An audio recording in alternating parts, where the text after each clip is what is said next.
We are delighted to have with us as guest speaker Ambassador Taqir Hussain, visiting Senior Research Fellow, Institute of South Asian Studies, NUS, and former Ambassador of Pakistan to Brazil, Spain, and Japan. The session will be chaired by Dr. Karthik Nanchapan, Research Fellow, Institute of South Asian Studies, NUS. Today's session will be live streamed on ISA's Facebook page. I will now invite Dr. Karthik to start the session, please. Great, thank you so much. Welcome everyone, good afternoon to the seminar. So the world is in crisis right now. There's several hotspots and conflicts across the world. Ukraine, the Middle East, Myanmar. Closer to home in South Asia, Afghanistan may have dropped off people's radar, but with these other issues happening, but things are also not quite stable there in Afghanistan under the Taliban government. Human and civil rights have deteriorated since 2023. There's an unfolding economic and humanitarian crisis, and all these developments affect and involve countries in the region and some outside. They're all affected by the Taliban government's actions. So to get a better sense of the situation in the Taliban's Afghanistan and what that means for the region and some of the extra regional partners, we are very happy to have Ambassador Hussain, who will speak on this issue. Ambassador Hussain's bio has already been read out. He's a visiting senior research fellow here at ISAS and has been visiting us for the last few years and has taught at Georgetown, SAIS, and other universities, and is a senior former Pakistani diplomat. So the plan today is the ambassador will speak about half an hour or so. Maybe a little bit more. Okay, yeah. 30 to 40 minutes or so, and then 40 minutes. And then we'll open up for a Q&A with all of us here. With that said, Ambassador, the floor is yours. Thank you, Karthik, and kind of you to give this introduction, and thanks all for coming.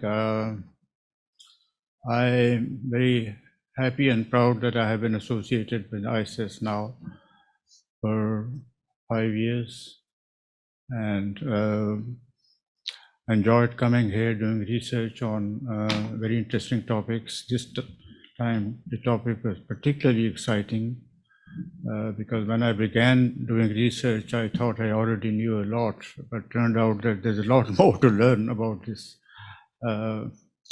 unfortunate country and the crisis it has been in and how they developed and what it might lead to.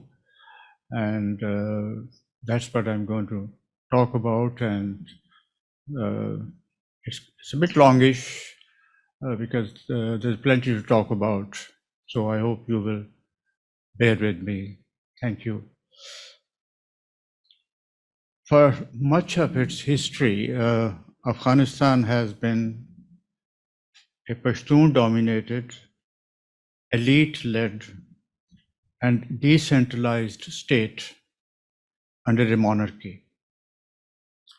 Its power structure was not vertical that normally is, but horizontal, that dispersed power across the country among tribal chiefs, religious leaders, strongmen, and power brokers. Afghanistan also had many fault lines, ethnic, religious, and sectarian, and an urban-rural divide and divided ethnicities across the borders. All this made its domestic dynamics very conflict-prone, which on one hand incited constant struggles for power in the country, and on the other tempted outside powers, especially countries in the region, to intervene. So I'm giving you the background why countries have been intervening there. Such a system did not allow the emergence of a functional governance institutions of a modern state, but ensured a modicum of stability as long as Afghanistan's power distribution was not disturbed and foreign powers did not intervene. But all that came unstuck with the overthrow of monarchy in 1973. Since then, the country has endured one of the most devastating conflicts of our times, involving two wars, which produced no winner. The United States was involved in both the wars, once to defeat the Soviet Union through jihadists, and second time to defeat the very jihadists it had created.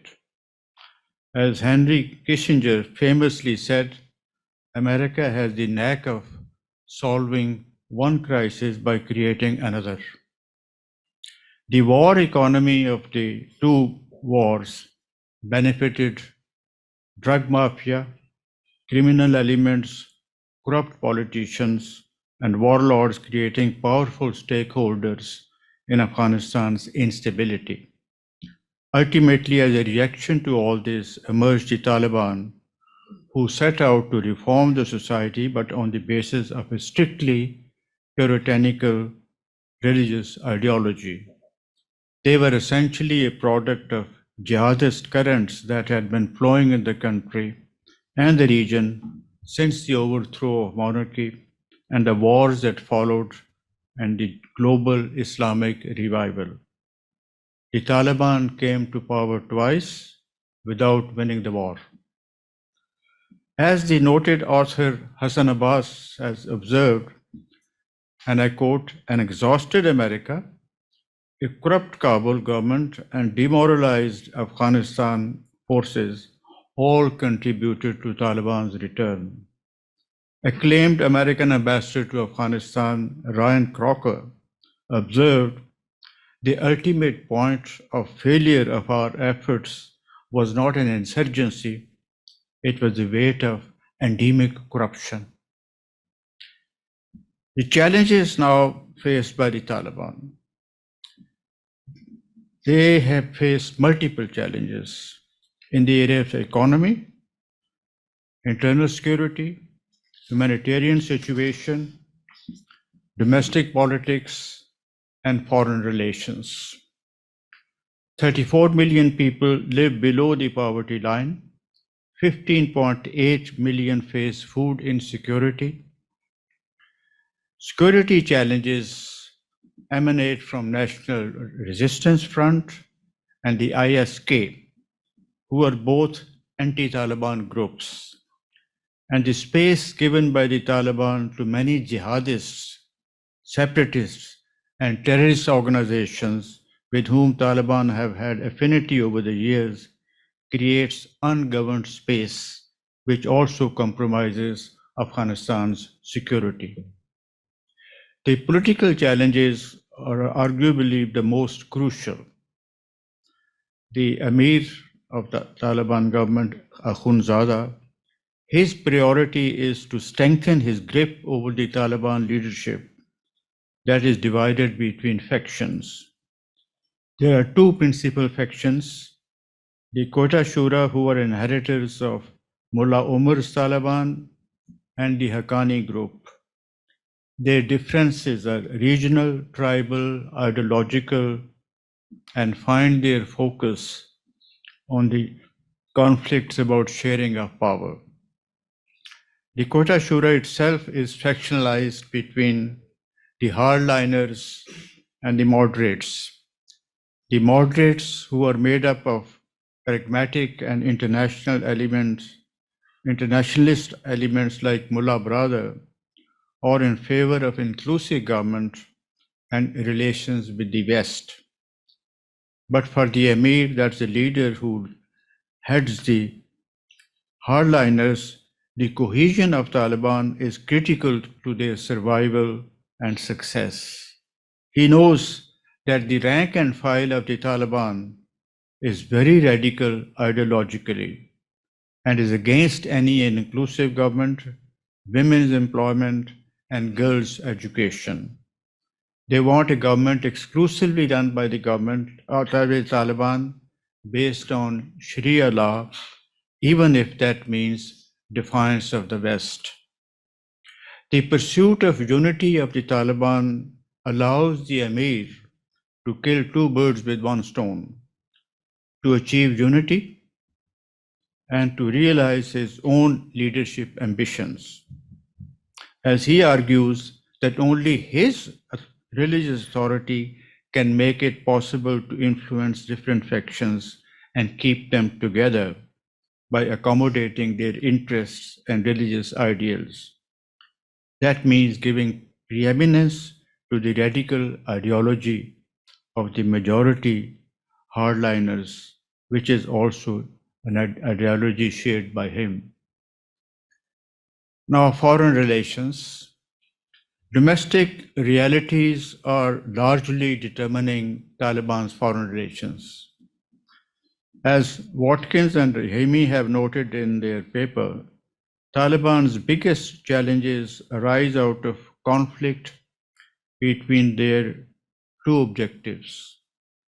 One, to establish a functioning, independent Afghan state at peace with itself and the world, and second, to ensure that such a state is based on ultra-conservative ideology. This is the fundamental conflict here between these two objectives. While contacts with the West are going to be limited because of Taliban's ultra-conservative domestic policies, the relations with the regional countries are gradually opening up, who have accepted the reality of Taliban's effective control of the country.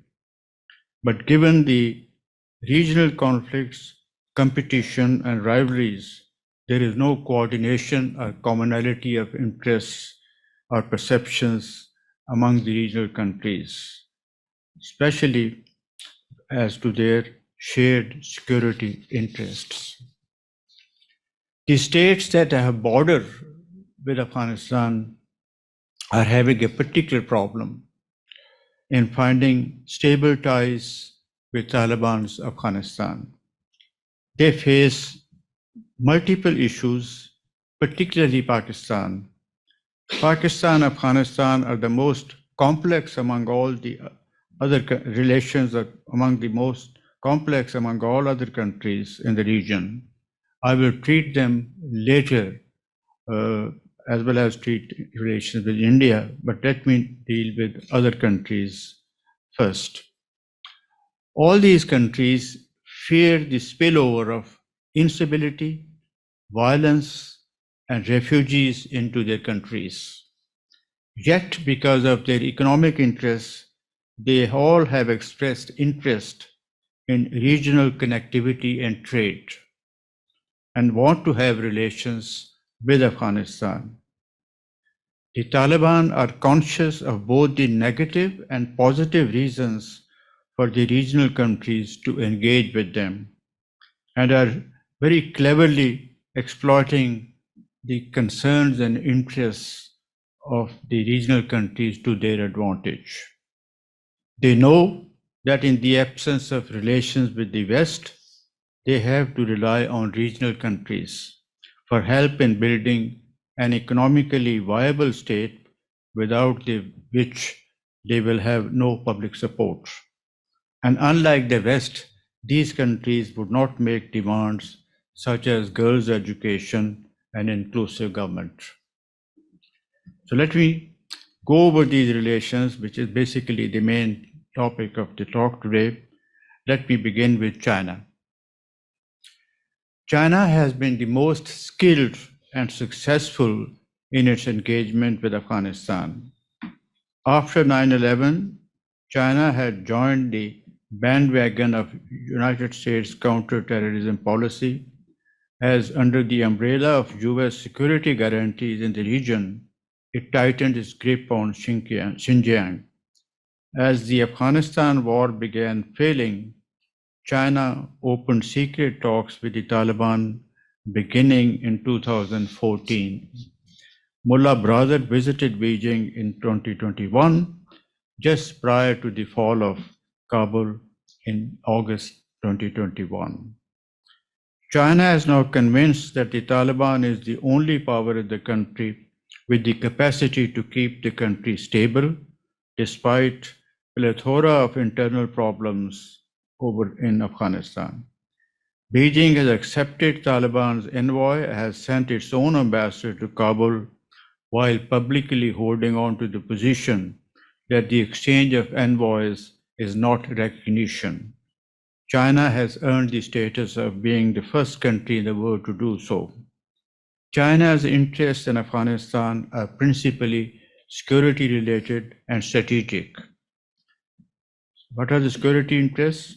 To prevent Afghanistan from becoming a hotbed of terrorist activities that may affect Xinjiang by spreading extremism and fundamentalism into Xinjiang.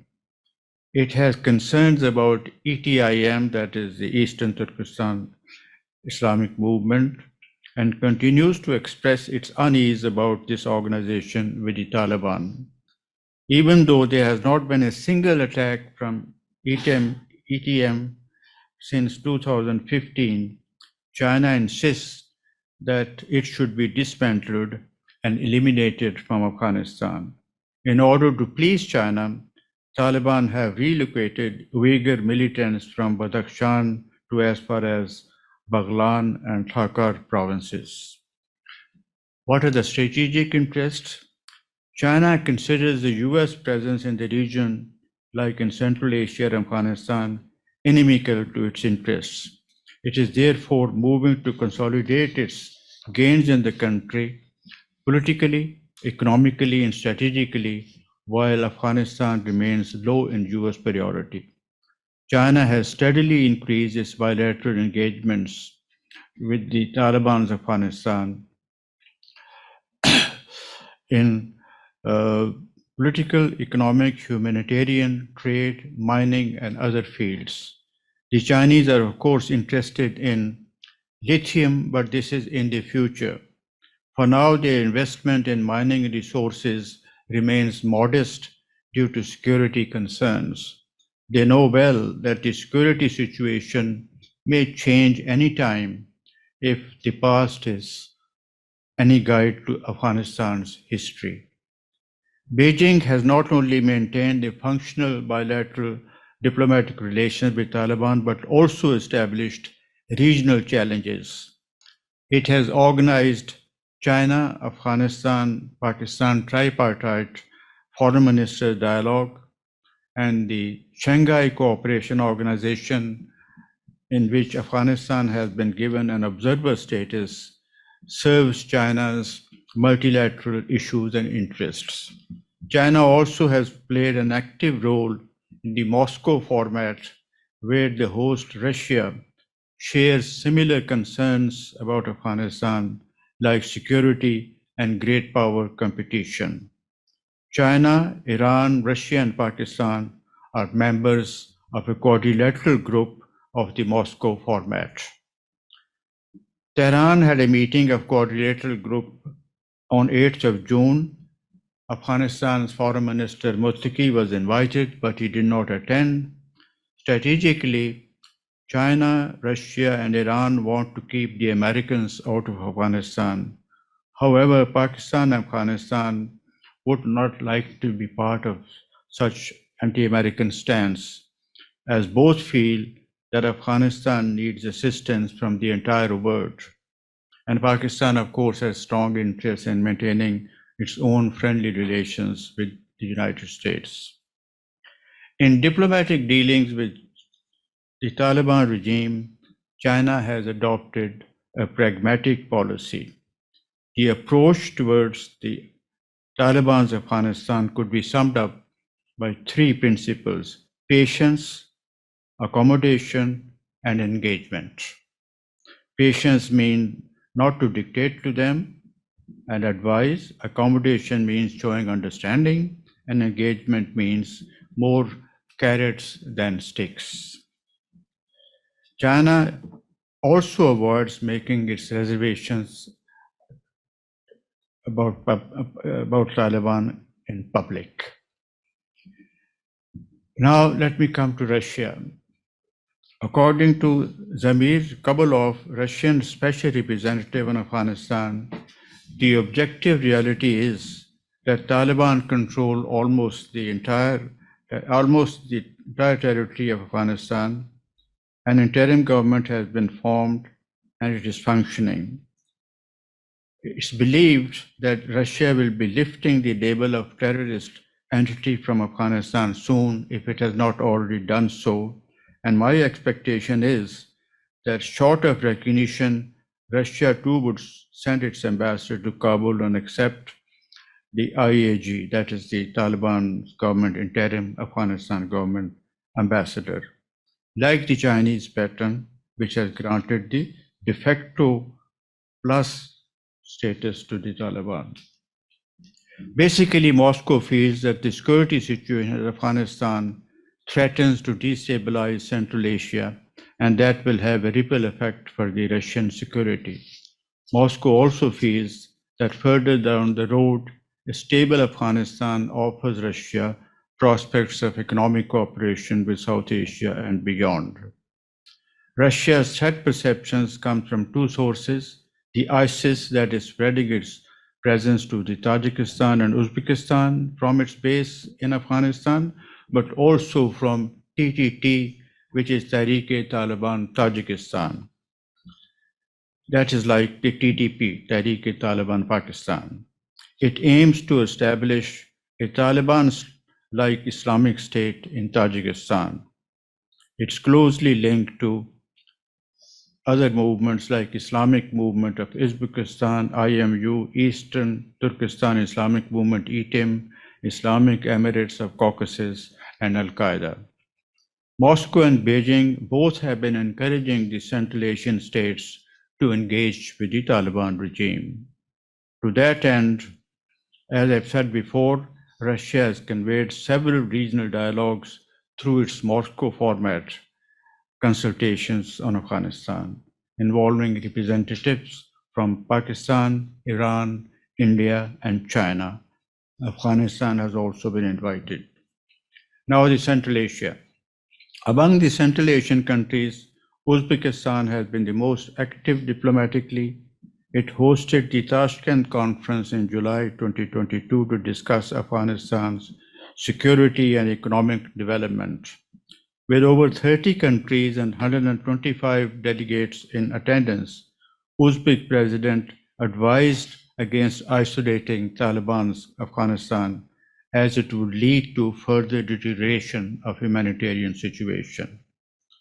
And as reported recently in the magazine Diplomat, Kazakhstan has also been very active. Late last year, it removed the Taliban from its list of terrorist organizations.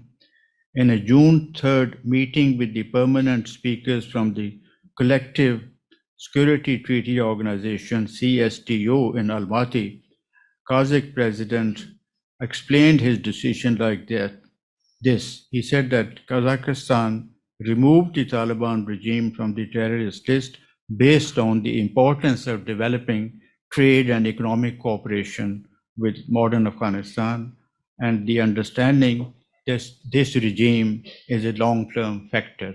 So this is the perceptions among the regional countries. As the Tashkent conference hosted by Uzbekistan, the host outlined several ongoing bilateral projects, including a proposed trans-Afghan railway and a power transmission line from Uzbekistan to Afghanistan. The railway is viewed as a significant step towards enhancing regional connectivity and trade. China wants to formally bring Afghanistan into the Belt and Road Initiative and Tri-Nation Railway to make it part of the BRI. But the problem is, Central Asian states, Pakistan and Afghanistan, have not had positive experience of transnational energy and infrastructure projects. Many high-profile projects have not yet materialized, such as Khaza 1000 electricity project connecting Central Asia to Pakistan, and the TAPI, the Turkmenistan, Afghanistan, Pakistan, India gas pipeline project. I can talk more about it in the QA session, mainly because of the security concerns and lack of regional strategic consensus. Now I come to Iran. Iran's embassy was one of the few embassies open in Kabul throughout the change of regime. The current Taliban-Iran relations have been predicated on the convergences developed in the last 20 years. First, the two had common cause in opposing US presence in Afghanistan, with Iran hoping to increase its influence eastwards after US withdrawal, just as it has managed to increase its influence westward after US withdrawal from Iraq. The emergence of ISK in Afghanistan in 2015, as well as Tehran's conclusion that the Taliban's participation in Afghanistan's future government was inevitable, prompted Iran to get even closer to Taliban. Countering ISK influence remains a major convergence between Iran and Afghanistan. According to Human Rights Watch, since the Taliban took over in August 2021, there have been several attacks by ISK against Hazaras. Oil and gas needs of Afghanistan are being met by Iran, which has become a major economic bridge between the two. Rail and road links are active. Iran knows that both the sanctions hit Taliban and Iran, with no international banking channels, have a shared interest in trade to gain liquidity and employment for the public. Iran, of course, has a larger economic interest, which I will discuss later in the paragraphs leading to India, as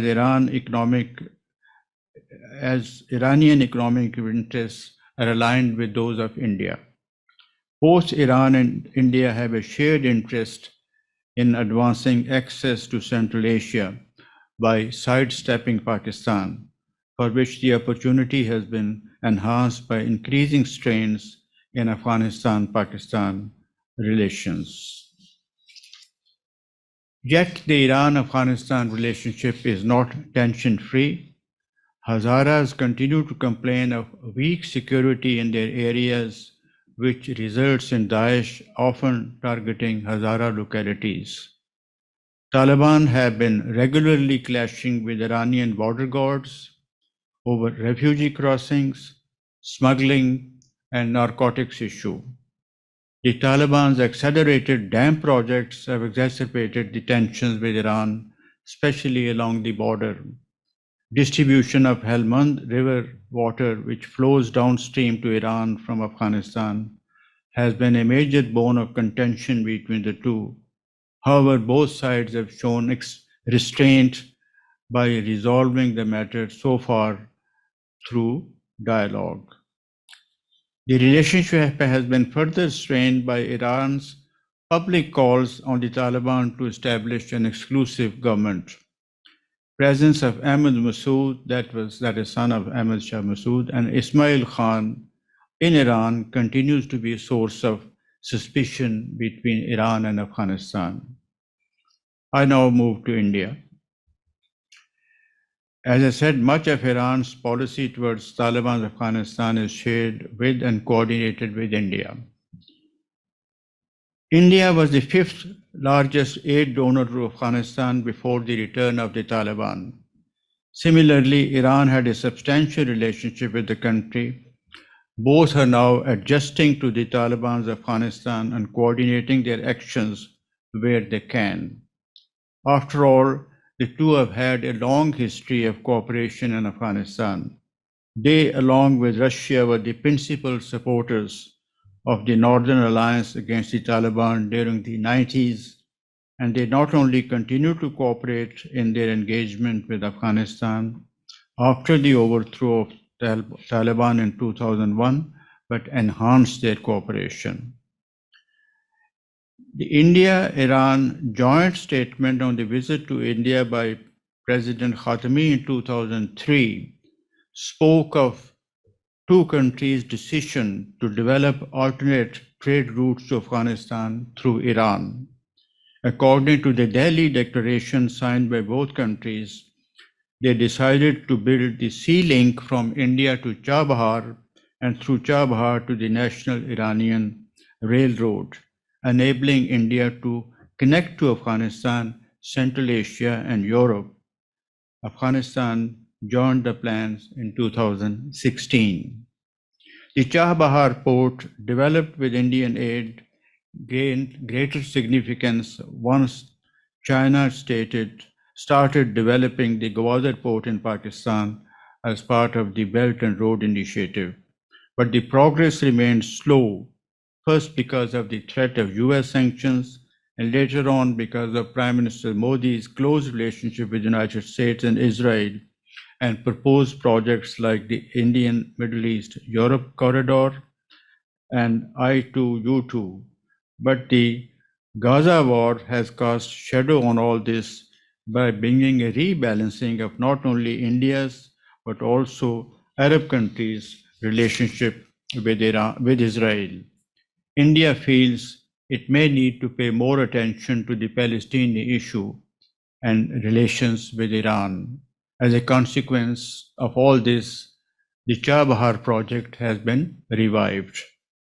For India, Chabahar projects provide several benefits.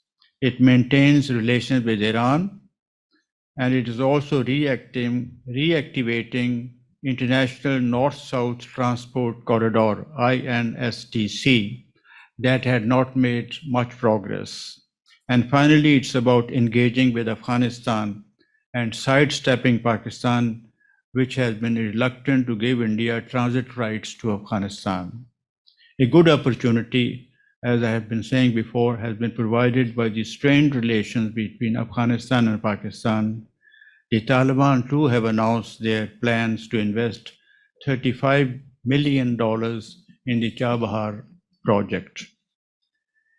Indian diplomats are visiting Kabul regularly to discuss how best India could revive its role in the reconstruction of the economy of the country. As for the Taliban, they critically need assistance from wherever it can come, as their economic engagement with the outside world is limited because of the sanctions by the Western countries, which are not going to be lifted anytime soon. JP Singh, the head of the Afghanistan-Pakistan division of the Foreign Ministry, visited Kabul in March this year and met with Amir Khan Muttaqi, the Taliban's foreign minister. Chabahar also came up for discussion.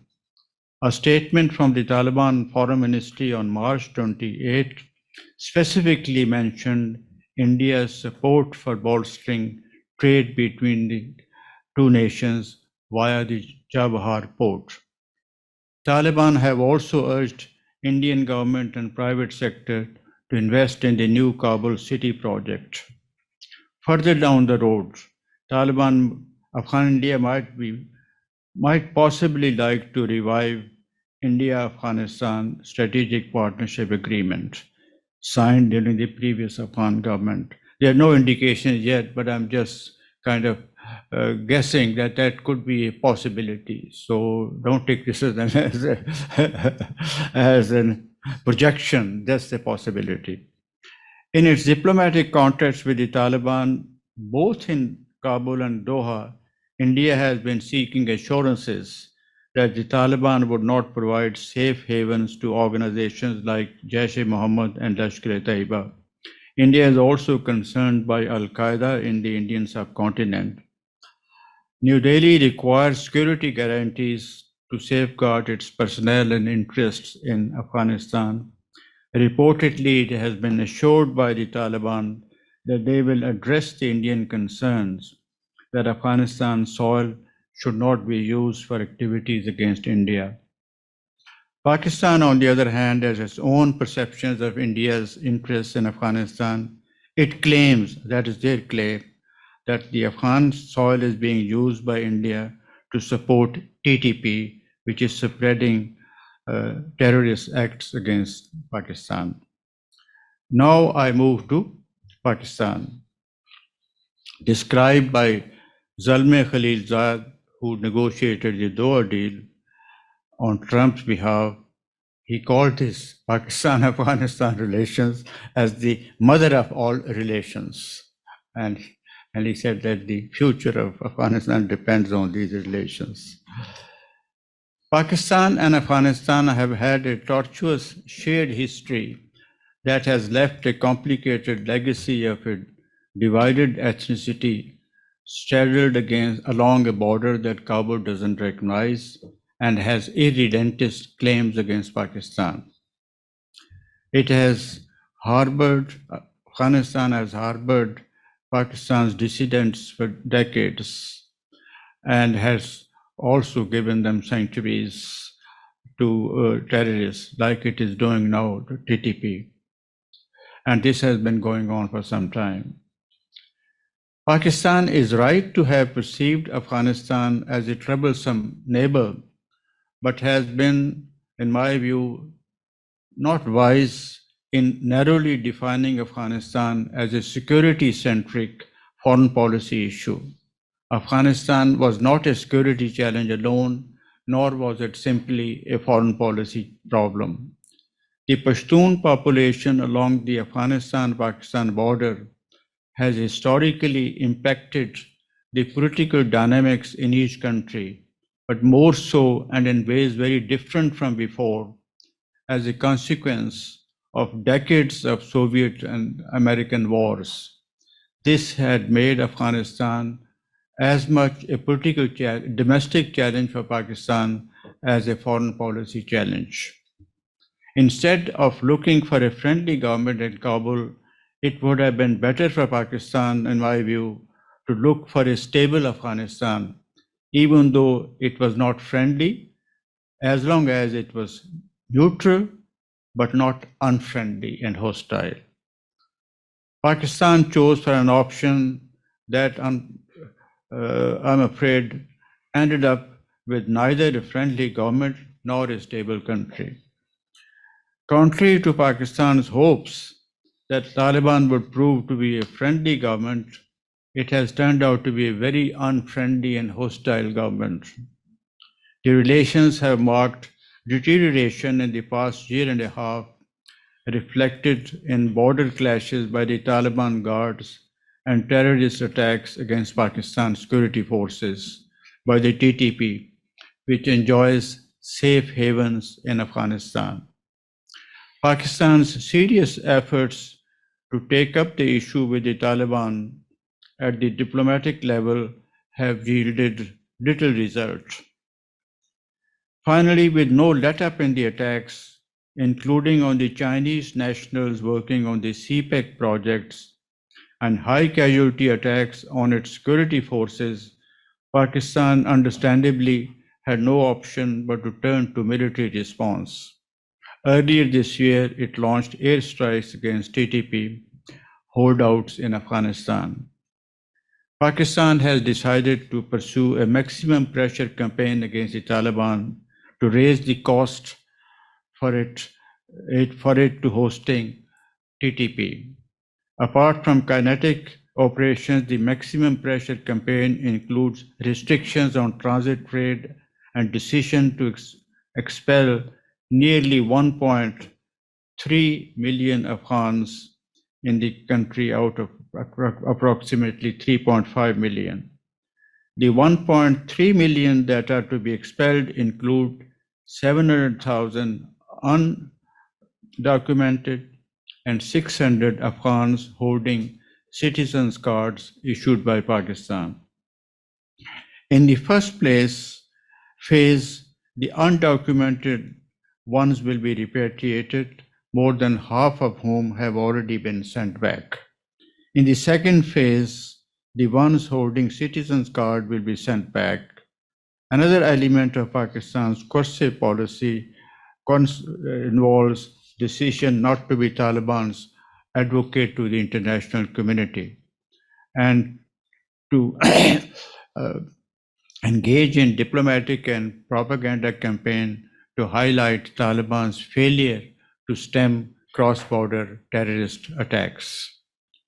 The Taliban, in a game of deception they are adept in, and which has greatly helped them in the past, have been making disingenuous arguments and deflecting responsibility for themselves by advising Islamabad to negotiate with the TTP directly. Of course, these negotiations have no chance of success as long as TTP enjoys safe havens in Afghanistan. Recently, Islamabad reached out to US and China for assistance. China has been seriously concerned about the security efforts personnel working on CPEC projects. 5 Chinese workers were killed in a terrorist attacks in March, allegedly by TTP. Other attacks have killed around a dozen Chinese nationals in recent years.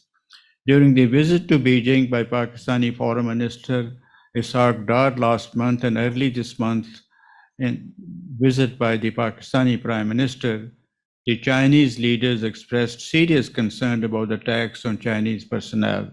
Yet they reaffirmed China's anti-terrorism security cooperation with Pakistan. Pakistan and the US too have been meeting sort of for the cooperation against terrorism.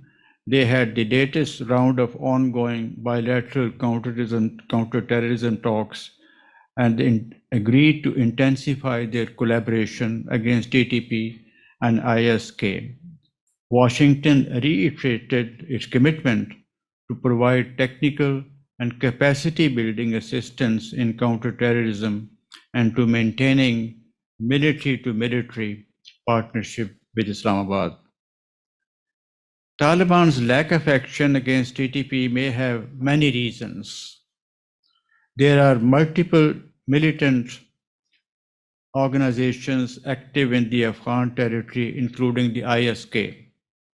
The TTP reportedly enjoys strategic affinity with ISK and could merge with it in case of any hostile move against it by the Taliban. This is a concern by the Taliban.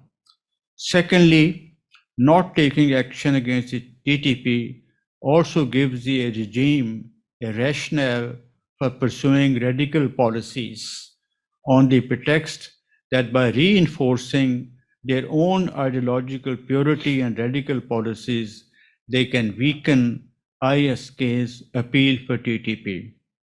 Radical ideology helps the Emir, as I said before, to consolidate his own leadership around himself with the help of majority members of the Taliban, who are hardliners. Finally, Taliban also use these militant organizations both as a leverage and as potential allies.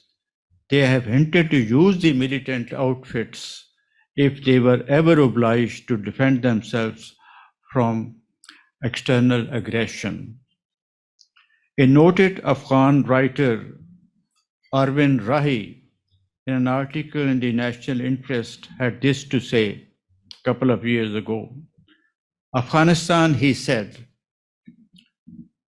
has offered protection to any Pashtuns fleeing poverty areas of the subcontinent. India under the British rule on Pakistan since 1947. He writes, in addition to historical baggage, there are also ideological links between the Taliban and the TTP. Like the Taliban themselves, the TTP regards the Taliban leader Akhundzada as its leader. No Taliban leader, according to Irwan Rahi, would ever hand over their followers and supporters, especially those who fought shoulder to shoulder with the Taliban. They would not hand over to any other country. The TTP's claim that it wants to enforce Sharia in the tribal areas also resonates with the Taliban leaders who claim to have also fought to enforce Sharia. So there are many affinities between TTP and Taliban's Afghanistan. Before I come to the conclusions, let me briefly mention what the US interests are. The Taliban are acutely aware that the relationship with the regional countries is necessary, but not a substitute for relationship with the US and its partners. That is where the humanitarian aid comes from. Even if economic aid does not come the West's political support or at least tolerance is important. It must not be given a cause for hostility. The Taliban are counting on the possibility that because of the geopolitical competition and rivalry between US and China and between US and Russia, Washington might not like to leave the field clear to Moscow and Beijing. The Taliban hope to benefit from this geopolitics just as they are benefiting from regional rivalries and competition involving Pakistan, India, and Iran. The irony is that the regional countries, by fulfilling Taliban's minimum needs for economic relationship, political and diplomatic support, and de facto recognition, might make the Western aid and formal recognition less of a necessity. That certainly raises the ante for the West, as they may have to do more now to get the Taliban to agree to West demands. More so given China's growing engagement with Afghanistan and Iran's growing engagement. Let me come to the conclusions. Sorry for this bit longest. Historically, Afghanistan has, I have been saying, has shrewdly exploited regional countries' interests in the countries in Afghanistan, whether for the Great Game, Cold War, or regional rivalries, by playing off one power against the other. That strategy had ensured its security and financial viability. The Soviet invasion and the wars that followed have created a very different Afghanistan. It's no longer seen as a potential buffer, but a troubled country. Though it's ruled by a regime lacking legitimacy at home and recognition abroad, the isolation of this regime is a non-option in view of several factors that go beyond geopolitics and regional rivalries. They include terrorist threats, humanitarian concerns, human rights issues, especially women's rights and girls' education, concerns about narcotics, and outflow of refugees. Taliban know it and are exploiting it to their advantage with admittedly good diplomacy. They are trying to maximize their engagements and trying to avoid taking sides except where there are issues involving serious conflicts like with Pakistan. My own view is Pakistan-Afghanistan relationship remains the most important for the stabilization of Afghanistan. Pakistan needs to have a strategy that should pivot around seeking a peaceful and stable Afghanistan. It should look at Afghanistan not as a security challenge, but as a complex of challenges that affect regional security, Pakistan's internal stability, its own economic future, and economic future of the region. Similarly, it should not consider TTP only as a military challenge. Yes, it is a military challenge, but you need to do much more because reliance on military instruments will only heighten the risk of destabilization in Afghanistan. Pakistan should also try to see if it can politically delegitimize TTP by increasing its socio-economic opportunities, reducing political marginalization, and improving governance in the areas from where the TTP arose. The Taliban clearly do not wish to be dragged into open conflict with Pakistan, yet they do not want to target TTP. That is becoming very clear. Conflict with Pakistan is not good for Afghanistan's own stability, just as military action against TTP under pressure from Pakistan will also not be good. So something more needs to be done, I think, in terms of peaceful way to settle the problem, in addition to military means. Pakistan will be well advised to avoid a situation that exacerbates Afghanistan's security and economic challenges. But important thing is, it's not up to Pakistan alone. Taliban too have to play their part. They cannot leave the entire onus of dealing with Taliban on Pakistan. They need to talk to the TTP mainly to convince them that peace in the region is indispensable for Afghanistan's stability and progress. And peace will not come without peaceful relations with Pakistan. And that will depend on TTP's disbanding. Chinese are also trying to tell Kabul that if they want help, they have to stop TTP. It's affecting CPEC. Perhaps combined weight of Pakistan, China, and the Taliban's own efforts might work. Let me close with two quotes from acclaimed experts on Afghanistan.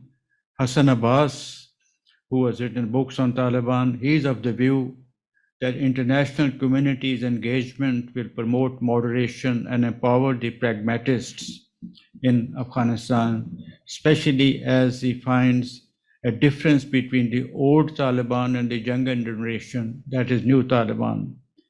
His implication is that the engagement might lead to moderation, but will not happen without it.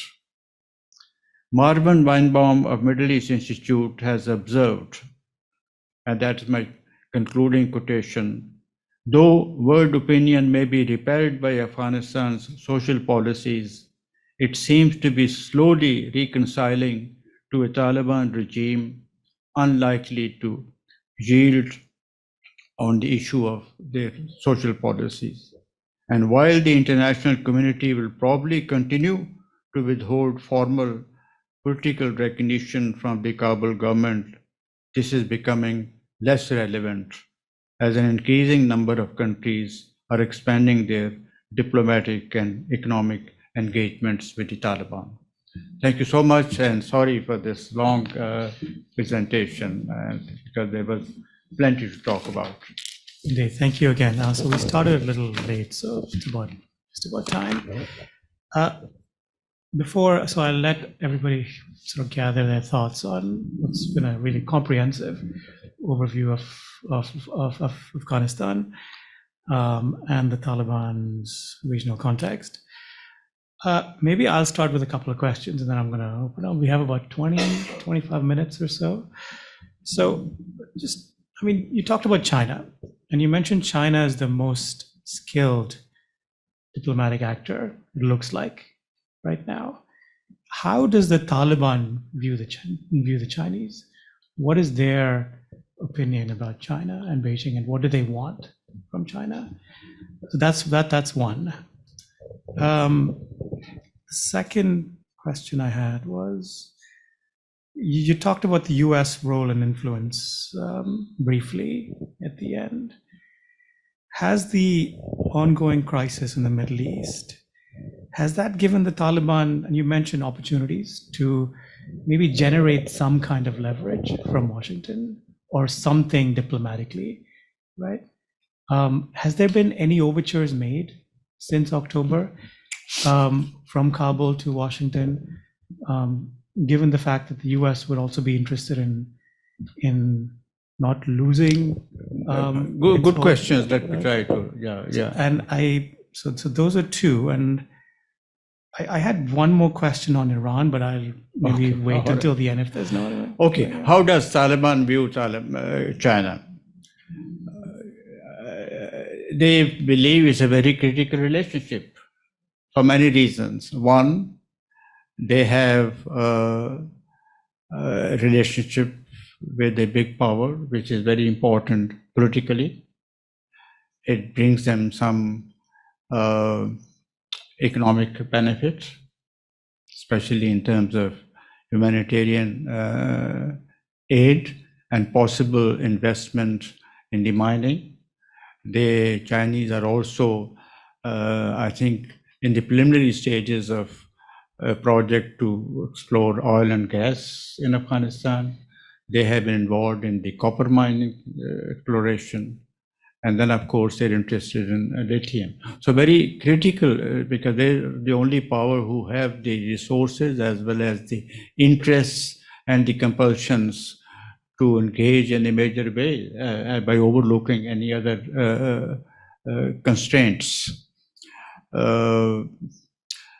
and the Chinese know how to deal with them in the sense, in some ways, their playbook is well known. Chinese don't criticize anybody publicly. That's not how their system goes. And that, I think, is an advantage that the authoritarian regimes have, because they themselves don't face any criticism internally, and they feel that they should sort of have the same sort of method in dealing with other countries. So that's a big advantage for them. That brings whatever differences they have, they keep them in private and they discuss them in private. Now, Taliban further down the road are also hoping that Afghanistan will be included in the BRI project. My own guess is that's not going to happen anytime soon, because many things have to happen before China comes anywhere close to including them. Most importantly, a greater sort of recognition of Taliban's Afghanistan, a greater political stability of Afghanistan, and no less important, Afghanistan's action against all these terrorists and other organizations. So just as Taliban are using many levers against other countries are also using levers against them. That's the China part. I hope it addresses your question, or if you want me to say more. Okay. As to the US, United States has not recognized and has no plans to recognize it anytime soon.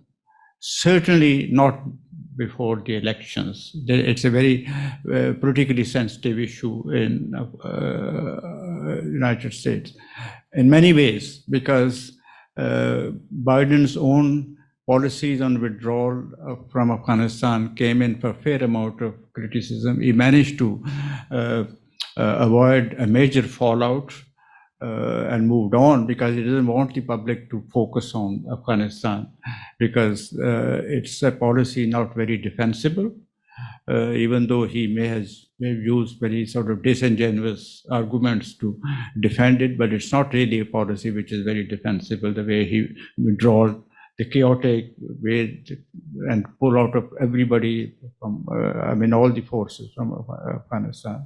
There were many other opinions this should not have been done.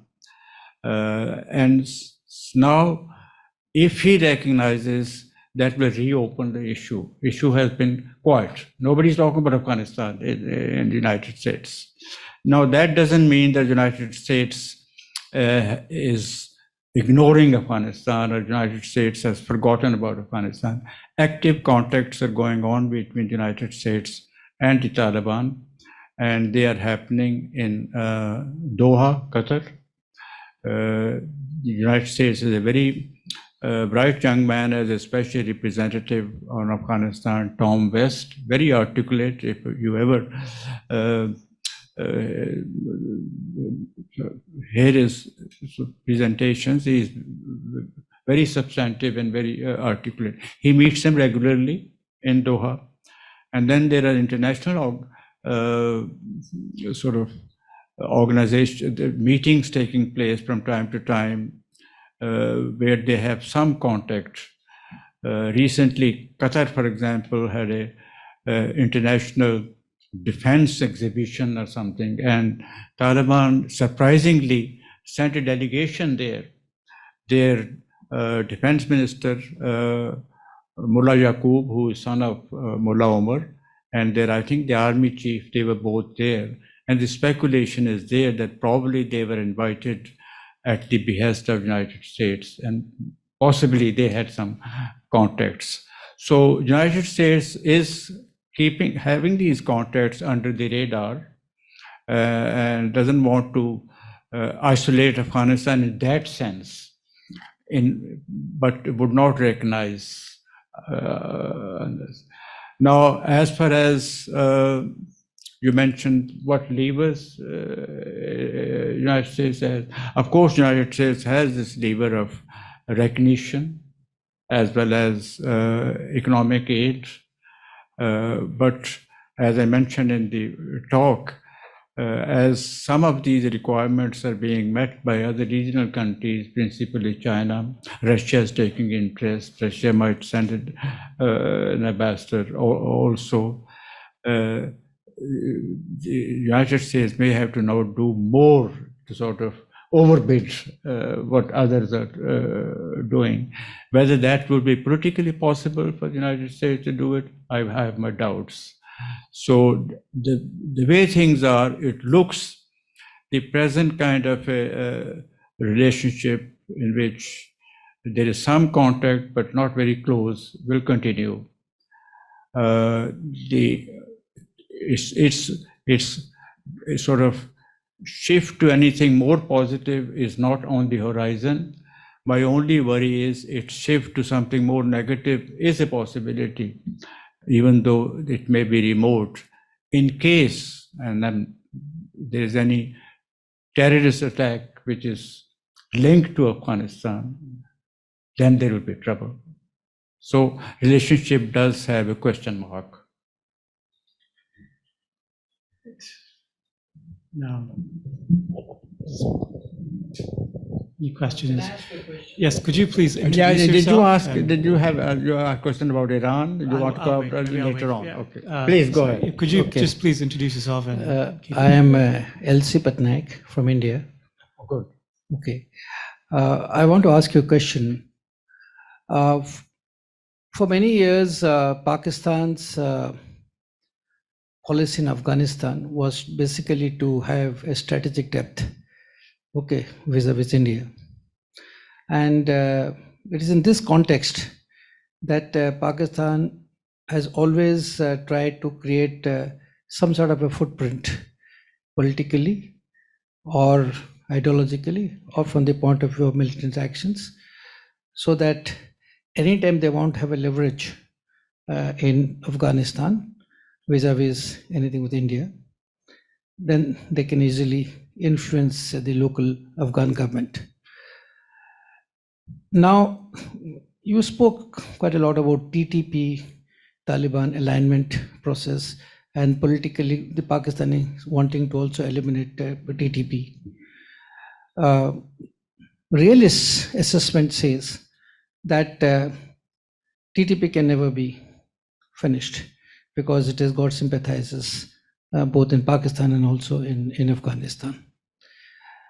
There's a strong feeling that strategically the Pakistanis want to keep the TTP alive to maintain the strategic depth, number one. And number two, also, the Chinese also don't want the TTP to be fully eliminated. So in this context, how do you think that there will be normalization of relationship? You desired the so-called wonderful relationship with peoples, between Afghanistan and Pakistan. How do you think it will ever materialize?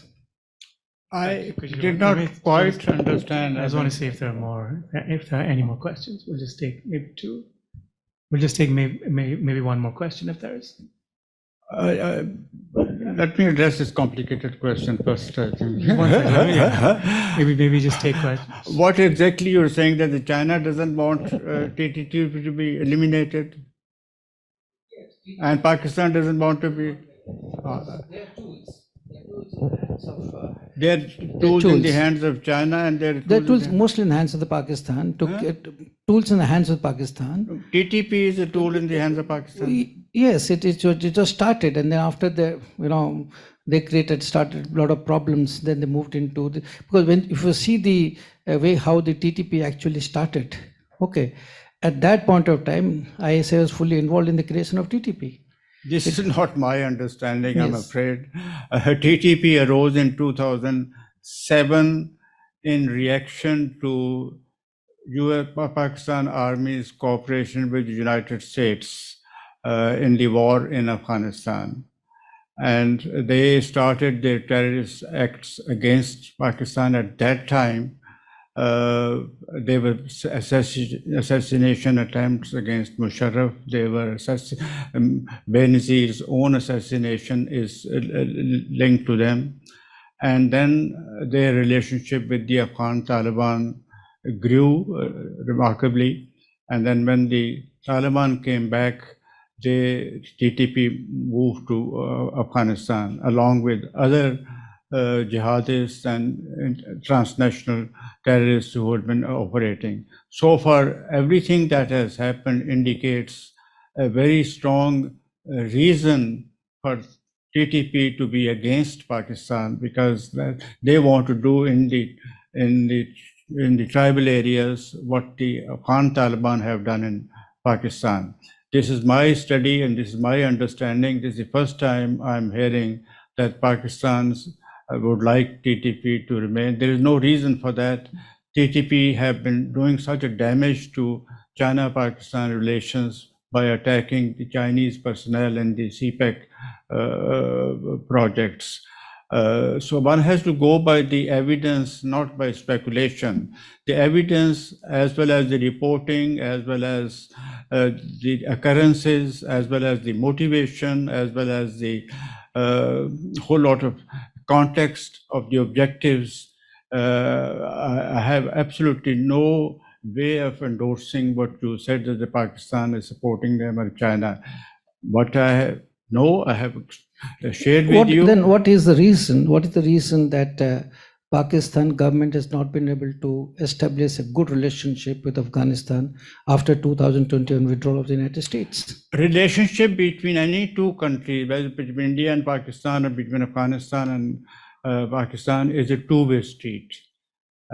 Each country finds certain benefits in the relationship as well as certain problems in having a good relationship.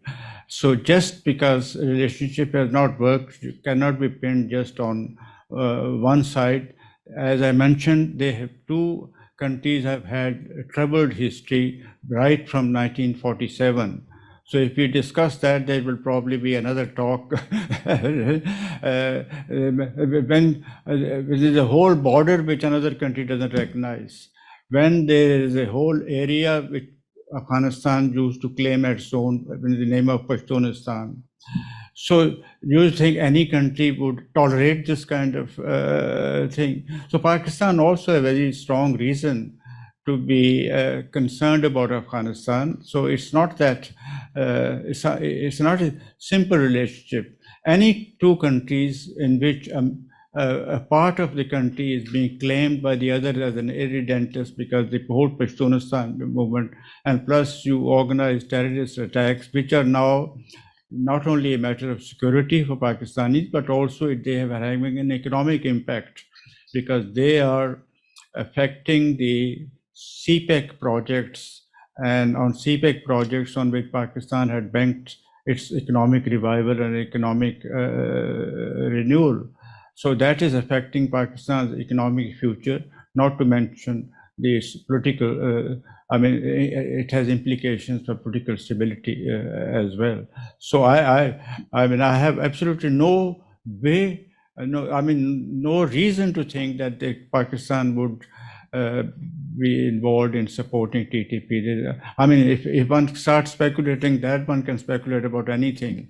So relationship. Can Pakistan reinvent itself as far as foreign policy is concerned in Afghanistan by having a totally every country is trying its best to have a good foreign policy. Pakistan is also trying, so give them a chance. Thank you very much. Okay. Any other questions?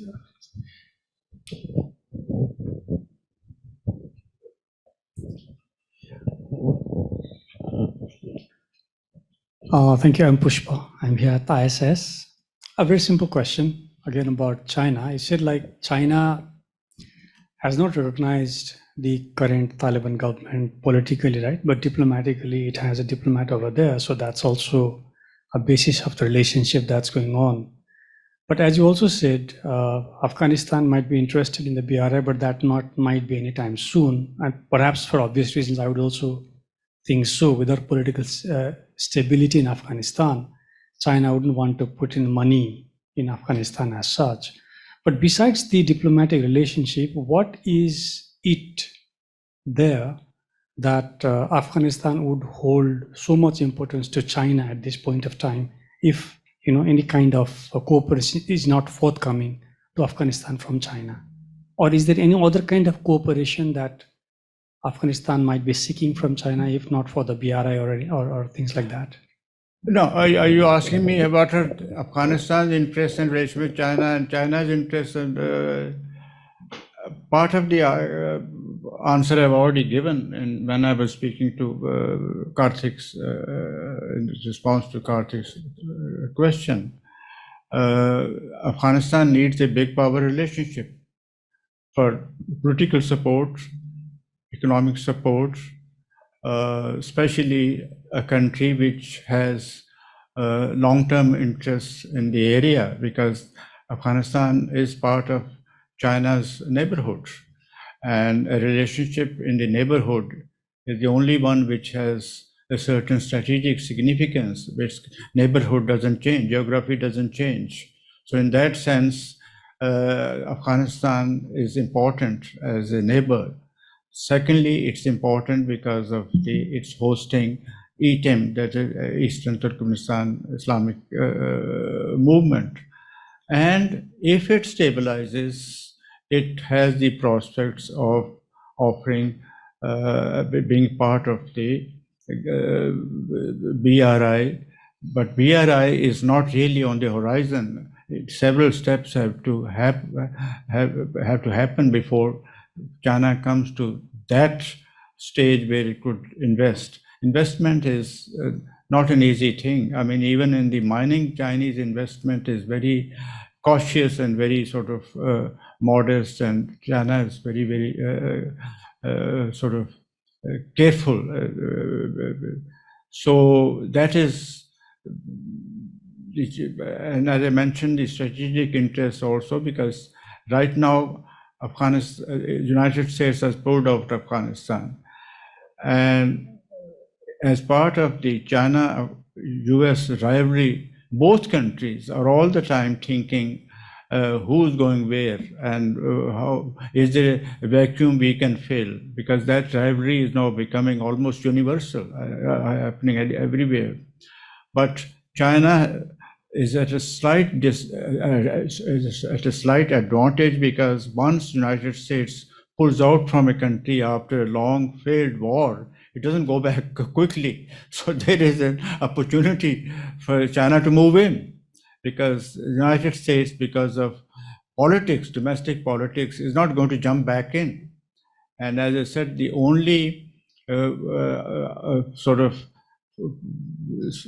contingency that I can foresee is an unfortunate one if there is a serious terrorist attacks that can be traced to Afghanistan, like before, like had happened in 9/11, because that the United States had no option but to take a military action. And once you take a military action, then you don't just get out, then you kind of come back.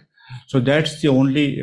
So China is trying to take advantage of that temporary vacuum of power that has been created in Afghanistan, because both Russia and China remain very concerned about American presence in the region. Because as I said, this rivalry between China and the United States is spreading everywhere. Look at the Pacific Islands. Nobody ever bothered about them. Look now, they are being quoted by both China and the United States in the Pacific Island.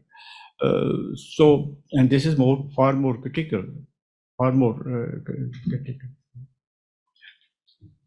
Does it answer your question or not? Hello, I'm Swati Kartikeyan. I'm a research intern here at ISAS. And I feel like a part of the question has already been answered in one of the answers that you replied before. But you had mentioned about Iran's relationship with the Taliban and then India's relationship with Iran. What I was thinking, I was looking up stuff, and the one thing the Taliban and Iran have been aligned on is what's happening in the Middle East right now with Israel. And I think Iran hosted the Taliban for like some form of like alignment in terms of tackling Israel, and considering India's alignment with Iran and like also economic cooperation and whatnot, do you think one of the ways that the Taliban could gain legitimacy from like all these other countries would be inserting itself in another conflict? Would that be the wisest choice? Because clearly that did not work out before. And the one thing that they're doing with China is economic legitimacy to gain like some form of cooperation there. But in inserting themselves in what's happening with Israel and Palestine is sort of deviating from their usual strategy that the new Taliban is going with. Do you think that would help them, or that would further I'm lead to not more? sure if I quite understood the question. Did you? The Israel crisis. The Israel crisis. So the one thing Iran and Taliban are aligned on is the issue regarding Israel. Israel? Israel. I don't think Okay, no. the Taliban is sort of position on Israel matters great deal to Iran. Iran is into a bigger game. I mean, Iran is right now involved in a war which is closer to a region where there could be Hezbollah involvement. There could be sort of what this the one an organization, the Yemen, what's the organization? Yeah, their involvement, possibilities of American strikes, possibilities of Israeli attacks. These are very big issues, very big things. Plus, Iran is also trying to sort out its relationship with Saudi Arabia and as well as China and all that. Iran is a bigger game. I mean, and it's under sanctions also. Iran has close relation with Russia, for example. Taliban don't figure much in that configuration, in my view. Yeah, no, not at all. Yeah. Whatever the Taliban may say or do has no impact on that. Yeah. Sorry, last question. Hello, sir. Thank you for your talk. I'm Ameya. I'm a diplomat. I wanted to ask you, what is the kind of influence that the Haqqani faction exercises in the Taliban today? Good question. Are you with the embassy here? Okay. I think Haqqanis were very effective when the war was going on against the Americans, because Taliban were kind of a more recent phenomenon. Haqqanis had existed before. This Haqqani's father and they all were one of the leading mujahideens in fighting the Soviet Union. So they have their sort of fighters, they have their techniques, they have perfected other methods. So their alliance with the Taliban came into being at that time more as a kind of a tactical alliance. And as the time developed, they became closer and closer. They don't share everything that each other does. For example, Haqqani apparently, allegedly, have relationship with Al-Qaeda. As you know, Al-Zawahiri was being hosted by them. So it's an alliance of convenience, which in my view will continue because Taliban are smart. They realize that there's a long fight ahead of them, not only to stabilize themselves, but also to make sure that they don't come under attack again. So if they at all come under attack, and I alluded to the possibility that in case there is a terrorism, they have their old allies. Haqqani is one, TTP is one, Punjabi Taliban or whatever, all these ETIM and IMU and Caucasus and TDT, Tajikistan, they're all allies. They fought together and they could fight again. So Taliban are very clever in that sense. They want to keep them, but they are not on the same page. There are fights about sharing of power also. And besides, I think also hardliners, moderates, that is all, that tension is also there. So I would say that this alliance for the foreseeable future will last, but it's not a strategic alliance. Great.